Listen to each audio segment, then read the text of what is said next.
In 1962, in a gorge in northern Tanzania, Mary Leakey found a circle of stones, roughly 4 meters across, loose blocks of lava piled in a rough ring on an old land surface. Around it, stone tools and broken animal bone, all lying together in one thin layer. The sediments above and below it date to somewhere near 1.8 million years ago. Leakey looked at that ring and recognized something. She had seen the shape before. It resembled the stone weights that some living peoples use to hold down a windbreak, so she published it as a shelter, the base of the oldest building on Earth. For decades it appeared in textbooks with exactly that caption. Almost nobody working on that site today thinks it is a building, and the reason why is the whole of this video. So what does count? Because the question is not really when humans started building things. It is a much harder question than that. How do you prove, from a patch of dirt, that somebody built anything at all? Start with the problem nobody can get around. Buildings are made of the wrong material. For almost all of our history, people built with wood, brush, grass, hide, and bone. Every one of those rots. Wood in open ground is usually gone within a few decades. Grass and hide go faster. Skin, cord, and thatch leave essentially nothing behind. So the thing you are looking for has almost never survived. You are not looking for a building. You are looking for the shadow one left in the ground. And shadows are exactly the kind of evidence that is easy to see when it is not there. Wood does not wait. There is a second problem, and it is even more basic. What actually counts as building something? A cave is not architecture. Nobody built a cave. You walk into it and you are dry. A rock overhang is the same. You found it. You did not make it. For most of the human past, this was the sensible option, and people used it constantly. But finding a shelter and making one are completely different acts. One requires legs. The other requires a plan that exists before the thing does. Finding is not making. So the honest version of the question is narrower.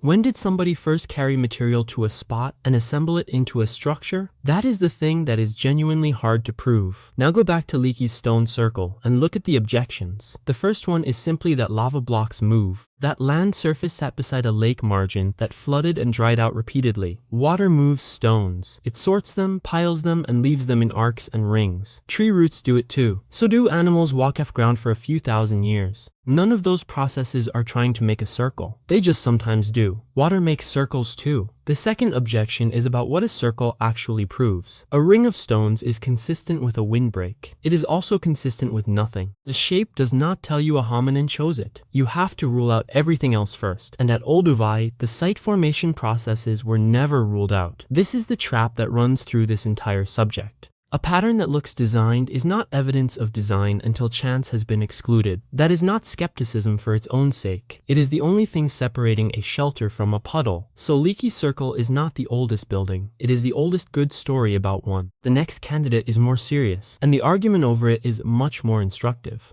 In 1966, a construction crew in Nice, in southern France, hit an old beach. An archaeologist named Henry de Lumley got permission to excavate before the building went up. His team worked 7 days a week, and by the end they were working around the clock. The site is called Terra Amata, and what de Lumley reported from it was remarkable. He described a series of separate living floors, stacked one above another in the sand. On those floors he identified oval arrangements of stone, some many meters long, alongside them. Holes in the ground he interpreted as the sockets of upright poles, and in the middle of each oval, a hearth. Besides several of the hearths, low walls of stones and beach pebbles, on one side only. The side they sat on faces the direction the region's strong wind comes from. A windbreak positioned to keep a fire alive. The wind came from there. De Lumley's reconstruction is a hut of hides and branches over a pole frame, with a gap at the top to let the smoke out. 20 or more people inside. He dated it to around 400,000 years ago. If that is right, it is one of the oldest built structures anybody has ever found. It is a genuinely beautiful piece of interpretation.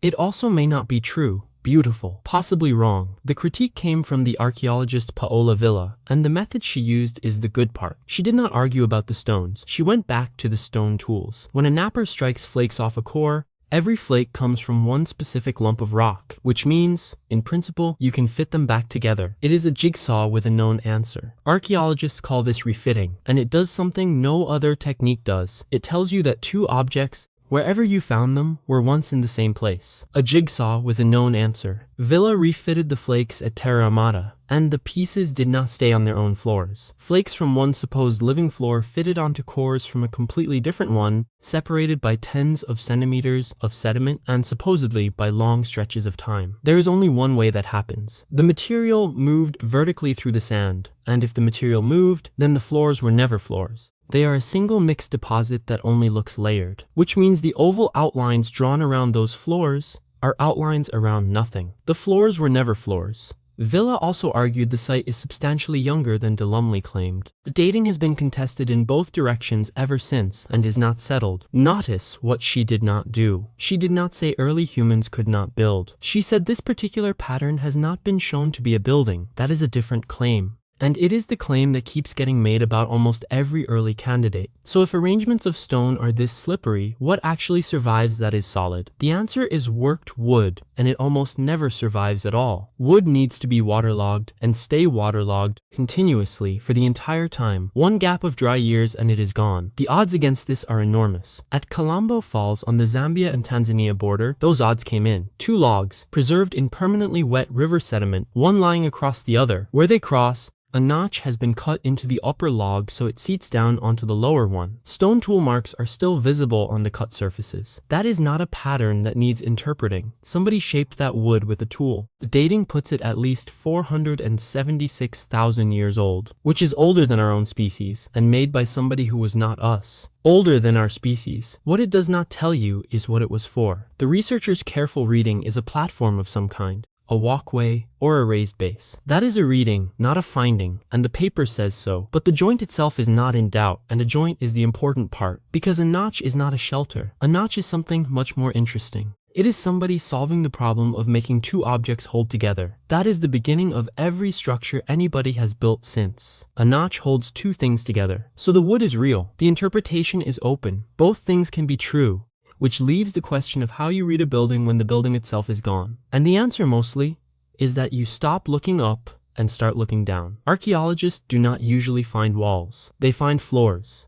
And a floor is a surface where the debris of living is arranged rather than scattered. That distinction is the workhorse of the whole discipline. Rubbish that has been rained on for 10,000 years spreads out evenly. Rubbish inside a structure does not. It piles against edges and leaves gaps where things stood. So you map every fragment and you look at the shape of the empty space. Map the empty space. At Ohala on the shore of the Sea of Galilee, that is exactly what a fire revealed. A drought dropped the water level and exposed sediment that had been submerged for millennia. Underneath it were the floors of brush huts, around 23,000 years old, oval outlines of branches and grasses, with open-air hearths sitting between them. The walls were long gone. The arrangement on the ground was not. And at Sibudu in South Africa, the same logic reads compressed plant bedding as a bed, not because it looks like one, but because it is layered, bounded, and renewed again and again. One-off events do not repeat. Habits do. Repetition is what turns a pattern into a practice. So the evidence for early building is rarely a structure. It is a floor plan drawn in rubbish by people who had no idea they were drawing it. Which brings us to the strangest building in this entire story.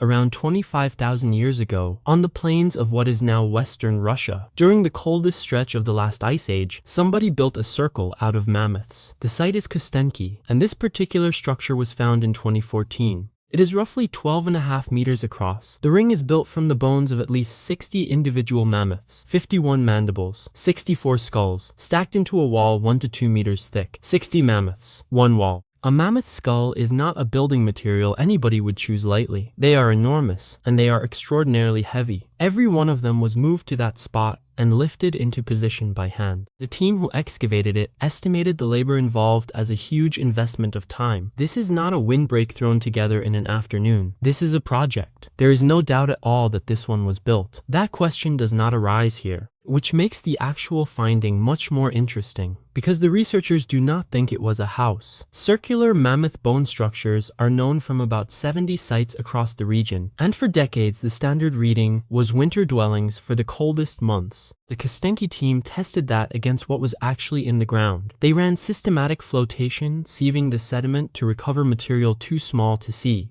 They found charred wood, so there were fires inside it, but they also found very little else, remarkably few stone tools. A long-term winter camp generates enormous quantities of debris. This did not. The intensity of activity was far lower than a base camp should produce. Not enough rubbish. And then there is the shape of the thing, which is the part that stops you. The bone wall forms a continuous circle. There is no entrance, and 12.5 meters of open span would have been extremely difficult to roof. With what? There are almost no trees on a glacial steppe, so the largest structure at the site may have had no door and no roof. Which means the assumption everybody had been making needs re-examining. The team's own suggestion is careful and deliberately incomplete. Food storage, perhaps, in a landscape where meat freezes and keeps. Or something ceremonial. Somewhere to gather rather than somewhere to live. They are explicit that they do not know, which is the correct thing to say. They say they do not know. Later biomolecular work added a detail that is genuinely strange. Radiocarbon dates on the individual mammoths do not all match each other. 2 of the mandibles are hundreds of years older than the rest of the material. Those animals were already long dead when the structure went up. Somebody walked out onto the steppe, found bones lying on the ground, and carried them back. They were not just hunting mammoths. They were collecting mammoths. Collecting, not hunting. Sourcing building material from a landscape, which is a recognizably modern thing to do. So look at what the evidence actually supports. Laid out in order. A circle of stones at Olduvai, which is probably not a structure at all. Oval floors at Terra Amata, which may be a mixed deposit that only looks layered. A cut notch at Kalambo Falls, which is definitely worked wood of uncertain purpose. Bedding and hut floors, which are certain but red from the ground rather than the walls, and a mammoth bone ring, which is certainly built and probably not a house. That is not a clean story of progress, and it is not supposed to be. It is a record of what happens to be preserved, which is not the same as what happened. But run through all of it, and one element keeps appearing in the same place. Terra Amata has a hearth in the middle of each oval. Ohalo has hearths sitting between the huts. Sibudu's bedding is laid near fire and burned. Kostenki has charred wood inside the ring, in a structure that may have had no roof at all. Across hundreds of thousands of years, across species, the fire is at the center. The fire is always centered. Everything else is a variable. The materials change with whatever is locally available. Stone on a French beach, wood by an African river, grass by a lake, bone on a frozen plain. People built out of whatever was lying around, which is the least surprising fact here. What does not change is the arrangement. Something enclosing, fire in the middle, and that is a floor plan, not a building. A building is a solution to weather. A floor plan is a decision about people. It says where the group sits, who is inside the ring and who is not, which is why the archaeology reads the way it does. You almost never find the walls, because walls are made of things that rot. You find the hearth, because ash and burnt bone survive almost anything. So the most durable part of the oldest architecture on Earth is the part in the middle, the part that was never structural at all.